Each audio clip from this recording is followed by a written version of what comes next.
just want you guys to run. I am fine with that. So is everybody bolting? Yeah. Can I use because the spider has this something called drone. Essentially, it makes a loud ass fucking noise. Everybody within 30 feet of it has to roll a fortitude save or become sick. No, will save or become sickened for 1d6 rounds. And if it serves as a distraction, it's going to tackle the nearest paladin. I say that's a hell of a distraction. All right, so the spider will crawl out from it, get on top of the paladin, and drone like a motherfucker. All right.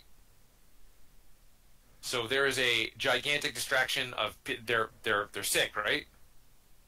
They do have to roll a will save of DC 13. Yeah, But I'm not gonna roll 15 saves. You've got a pretty good chance of making a lot of them sick.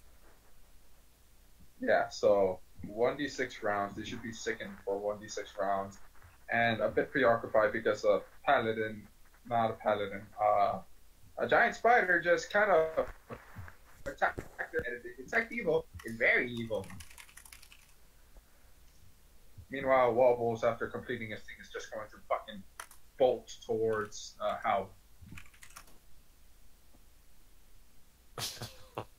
Well, it's either that or is beaten by 15 people holding a piece of this. Right. To be completely honest, I might in real life actually prefer the tiger. At least it rips my throat out and gets it over with. Anyway, people are sickened for 6 rounds. All right. That should give you guys enough time to escape if that's what you're going to do. I'm out. The last question is, would Gilded Guy run? Before Hex runs, she'll be, you better fucking come back. And just fucking runs. He nods, and he is going to stand his ground. There's Okay. one thing missing. Hold up. Klaus, did you get that picture from Discord, or did we just take the same picture and just put it Discord. in? Oh, okay. All right. Well, things just took a really interesting turn, and I think I know what I'm going to have happen next. So everybody's running away except for Gilded Guy. Yep. Okay, so Gilded Guy, once everybody gets back up from being sickened, I'm just going to fast forward through here. It is 15 on 1. Do you think it's pretty safe to say that Gilded Guy doesn't stand much of a chance? I believe in Gilded Guy. It depends on what their hit bonus is. They are between 4th and 6th level. You can do it. I believe in you. So that still depends on what their hit bonus is. Let's see. I'm trying to think. They're paladins for the most part, so that would probably be bonuses in the neighborhood of probably 5 to 7. 5 to 7. So if my AC becomes Actually, 26. they're gonna. So I think I could actually take them. So, do you want to roleplay all, or do you want to do all this out in a battle? I do, but I do not want to take away from the other's experience. Can I light the house on fire as a distraction? Okay. The one that the other guy's in, So- fire so he runs out. Guys, can we take 2 minutes to watch that video so you guys can see what Targon actually did when he ran across? So, there's a gray wolf in that YouTube video. I got a Lego ad, and I thought that's what you meant. No, there's a gray wolf that represents the paladins, and then the guy running from the house. You can fast forward to like a minute and 15 seconds. Yeah. A minute and... Yeah, go to 1 minute, and you'll see, like, that's the initial start of the debacle. The Grey Wolf is the Paladins. And then the other guy just sprints across. This is what Targon does right About next to 1:13. Gilded Guy. Well, Oh congratulations. my god, that was one cool scene, but boy, that was a terrible movie. Well, congratulations, Josh. I'm positive that when I open next, it's only going to be videos of Twilight scenes. All right, so I'm gonna fast forward into here and say 15-1. You don't really stand much of a chance. Actually, I might actually because I had the AC. One All more. right, just have them all grapple. You know man. what This happens grapple's in the pretty metal bad. versus metal Yeah. suit match fight when you can't really hit your cards? They start That is that. actually that is true as well. It depends if they tackle me. He is correct in that they can pin me too. All right, so everyone's there, right? Absolutely fine. Oh yeah, no, I'm sorry. The audio dropped out for a second. So I'm going to say that you guys run away. Gildeguy decides to stand his ground and is tackled and quickly taken under control. Okay. With that, they drag him back to the center of. No, you know, we'll do this right now. So they are very upset and they are very worked up. I'm going to start clearing space out here because the villagers are running away. Mhm. So D.A. Sarek immediately calls for trial by illumination. So he drags the prisoner. Oh, yeah. Damn it. Give me 1 second. I apologize. That was dumb. I'll be right back. Since this is mostly surrounding Max at the moment, I'll be right back. Unless Actually, you need Targon. I have a idea that once I kind of like duck behind a building, I want to put on my sleeves and mini garments and just like make myself kind of look like just another villager and start walking back.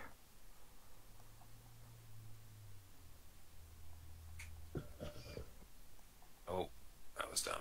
Because I want to just be there. Sim left as well, right? Sind was providing cover. He's helping the villager escape. Okay, so yeah, they all. Okay, he left. As well. Right. All right, here we go.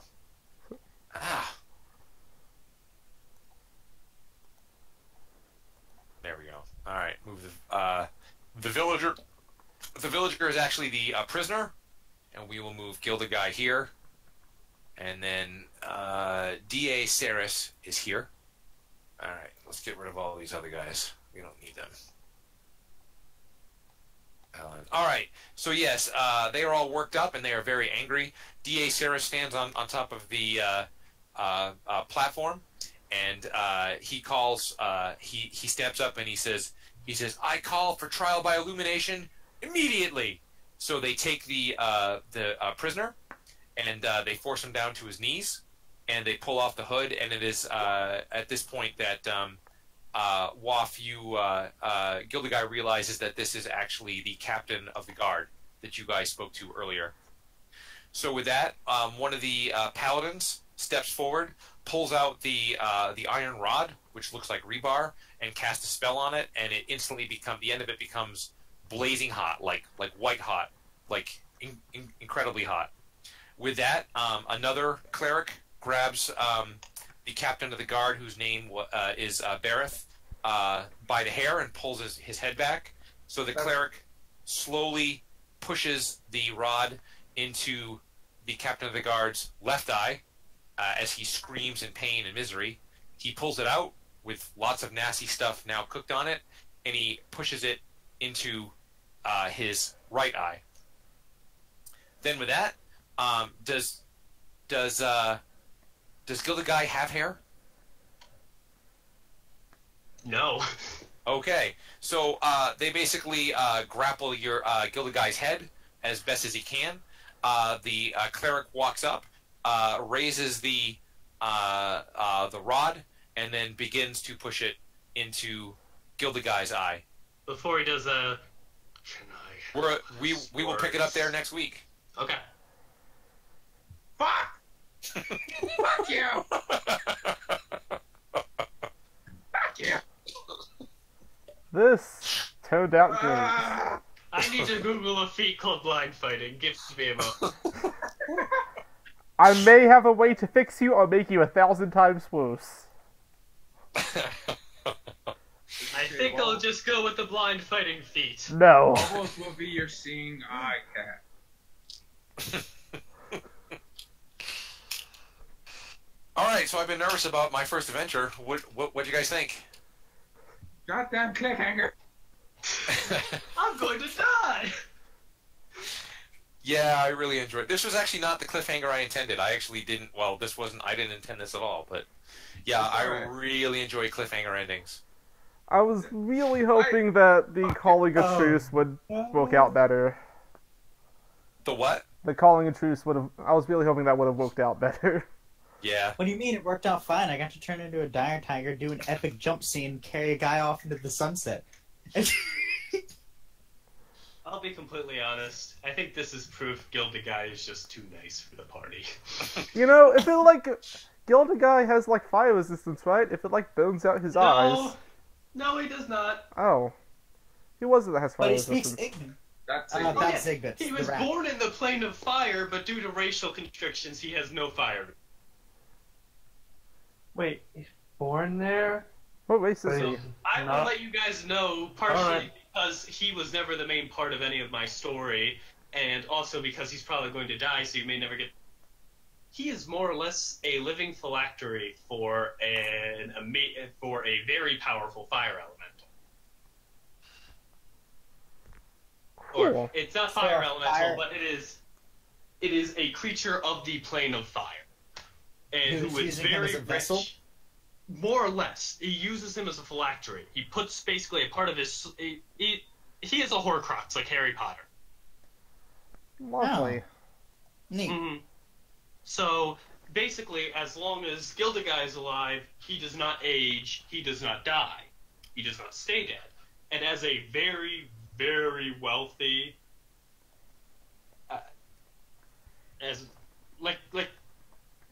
Tuna, I understand that, but I also keep my Huh? I understand what you're saying, Tuna, and that I may not die. Keep in mind, I don't really care to spoil this because my character was never the centerpiece of any of my story. Oh, that's fine. Yeah. So I'm kind of spoiling this, but yeah. So basically, a really, really rich, wealthy, and powerful being from the plane of fire didn't want to ever have the issue of dying, so he made Gildeguy who's his phylactery. I'm What looking if how Gildeguy much it would dies? cost to make a scroll that revives people. The answer is a lot. Yeah, it's very expensive. And we do need to talk about that at some point. We need to discuss how player deaths will work, because I know revive is a spell. It becomes so anticlimactic when it just becomes, they died! Okay, let's get them back to town, let's cast revive. I lost the This is dwarf, remember? I know, but that was bad because we were at a level where there was no way in hell we could ever revive. If we die, we die and stay If dead. you die in the game, you die in real life. If you revive them, reincarnate, it's not them. It's just their corpse going. But it's not reincarnate. There are spells like resurrection and revive, which bring you back from the dead. And Raise Dead. Raise Yeah. Dead and the other one you just said. Yeah, there are a ton of spells that can bring dead people back, and that is But it costs with like it's like Resurrection. 5,000 gold to. And we're never That's gonna what- get that because all the DMs stop me and Zigbits from robbing. well, yeah, that's fine. That's not the thing, though. But so the issue I'm more talking about is, and as you guys saw with a mission, we got 5,000 gold. So we are slowly but surely approaching that level point where we will easily have enough money to revive each other. Okay, so Jude, it's Well- it's not that the DMs aren't letting you. It's just that you're shit at robbing houses. Hey, There's also. No. that's a regular lock on Lush. But now Okay. 40, So- so it's like, nope. Me and Zigbits go to a house. We go to rob the house, and the guy runs out and attacks me. And it just so happens that a DM's NPC saw the whole thing and ratted us out to every single guard in the area. I will be completely honest. She would not have ratted you out if Alright, she's listen. not a good person. She got annoyed because you guys She got annoyed because we did what? ignored her. She said hello, you looked at her, what away and did not. So she got jealous and annoyed and tattled on. You know, Anyway, Targon waved and then tried to fix the guy that he cut the dick off of. I can make you. That's the point. She doesn't care about him. She cares anyway, Juice. Yep. Juice and Six. If you want, I will literally have like a sort of side quest, this sort of one shot, to teach you how to be good thieves. about. Will a guy named Also- Tulio show them the ropes? Likely, Will Are he you wrong? die Are you like sure? usual? we might get his leg cut off, but I don't think I want to take lessons from a guy who really just said, "Does he die like usual?" it's more of a joke. That's an inside joke. Tulio's a character for our 3.5 campaign. He was the only thief. He had an issue of VDT did not power game half as much as anyone else in the game. So all mobs were scaled to everyone else who was twice as powerful as his character, and he tended to need to be revived a lot. So, So if I you do want have to, a question. Oh, Yeah. go ahead. So one, because this is not a complaint, but things went quite a bit differently than I Anticipated, yes. anticipated. But my question is so that I can prepare for next week. Obviously, we don't know what's gonna. Well, I know what's gonna happen to Gilded Guy, but you guys don't. But what do you think you guys are gonna want to do next week? If All Hard right. to deal So- with blindness. either return, Hex might actually return. I was gonna say dump the guy outside of the town, and use more time than just now. Because the minimum I have to stay in this form is an hour. The maximum is like 6 hours. I might just run back and try and hide because they're pretty stealthy.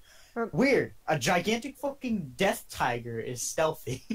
I kind of think that like we could also I could try to get him out depending on whatever they do with him after his eyes get burnt out, and we Well, I could. think the issue is that's the entire. I think you He's guys gonna are be- misunderstanding what I'm asking. I don't mean like in your next minutes. I mean, what do you think you guys are gonna want to focus on in the? No, I'm trying to get to that. It's Okay. after I try to get him out, hopefully successfully.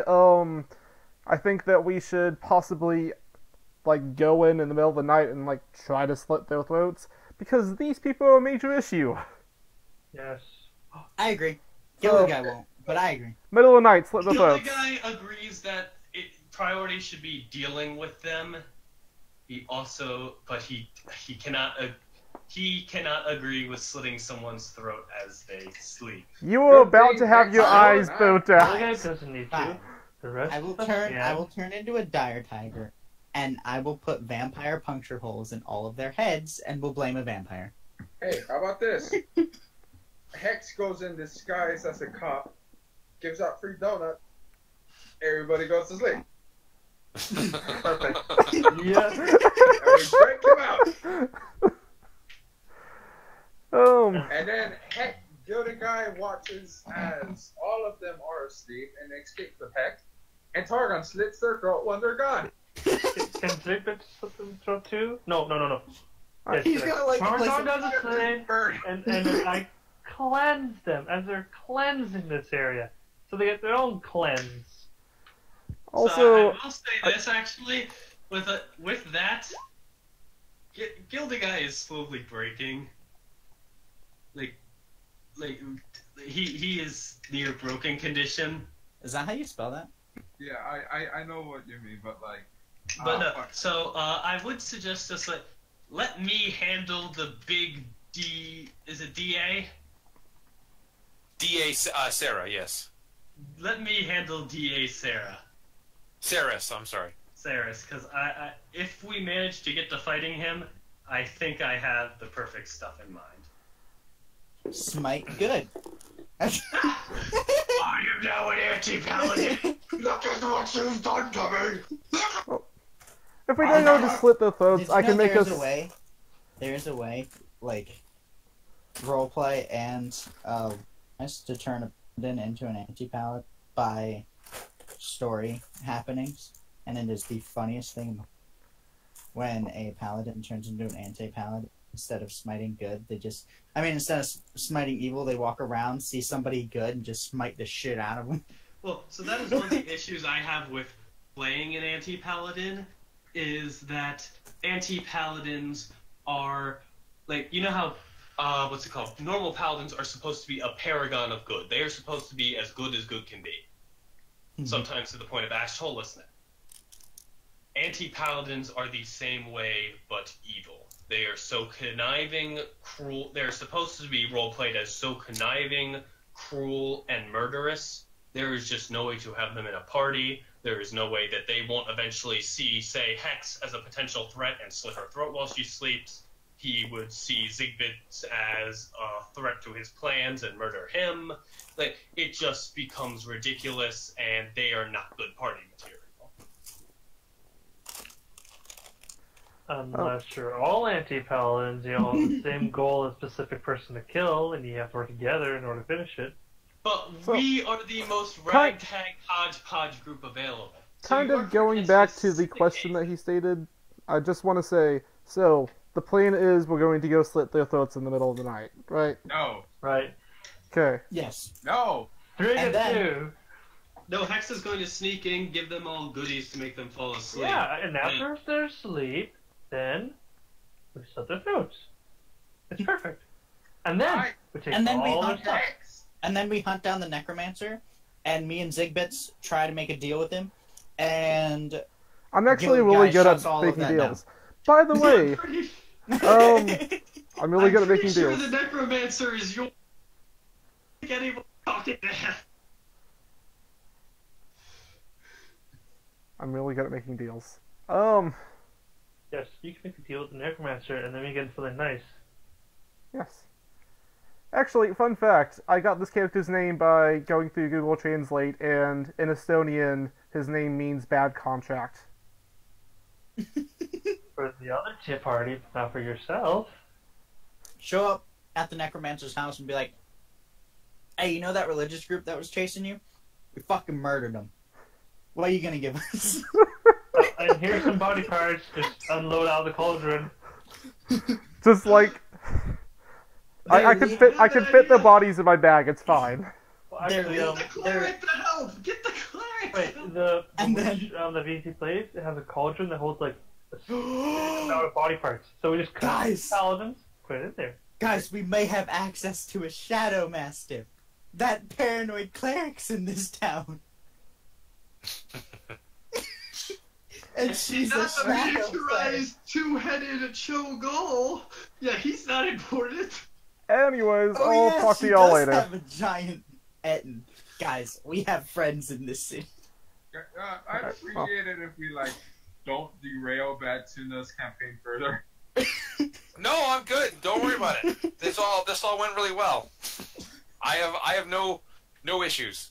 So what if a giant two-headed Etten and a Shadow Cleric come to fight the kill of paladins? Here's the thing. When I try and DM, and I'm sure you guys do a lot of this too, but I try to I was just PMing VDT, but I hope I feel safe in saying this. I think I did a pretty good job accomplishing my goal. Like, I really like putting forth situations that players have to talk about and think through. And you guys seem to be pretty engaged. Yeah, But on my end as the DM, I know what my NPC's goals are. And there are certain scenes that I hope that we can get to, but I don't put too much stock in that. If we get there, we get there. But like I know what their focus is. I know what they want to do, but that doesn't, so I know what their reaction will be. But there's nothing here really that is not even set in stone. Like I know what's going to happen long term. So like some long term stuff is protected because I know. I have future adventures in mind, but as far as, if you guys come in here and stomp the crap out of them, then they get stomped, Mm-hmm. And that's so that I generally kind of try to do that. Like I tend to be a bit more linear with stories, but at the same time, I do try to be like, here's generally what's going to happen, and I just roll with whatever people do. Right. I generally like with the story VDT and I had with the guy. Like we had the general idea of you guys were going to find out about his wife and decide what you were going to do with that. We had all the situations for that planned out. We made the scenarios of like basically odds are you'll either go to chase him or wait for the monster in town. And then we learned to roll with all the punches, like ripping dicks off, and the unplanned visit into the woods, and the idea that Sind got killed, and that actually ended up being a pretty big setback for a lot of stuff. So I never imagined you would have followed that. You would have Sind tail that girl. Wait, what? I do want to say good night, everyone. Gonna go. All right. Later. Good night.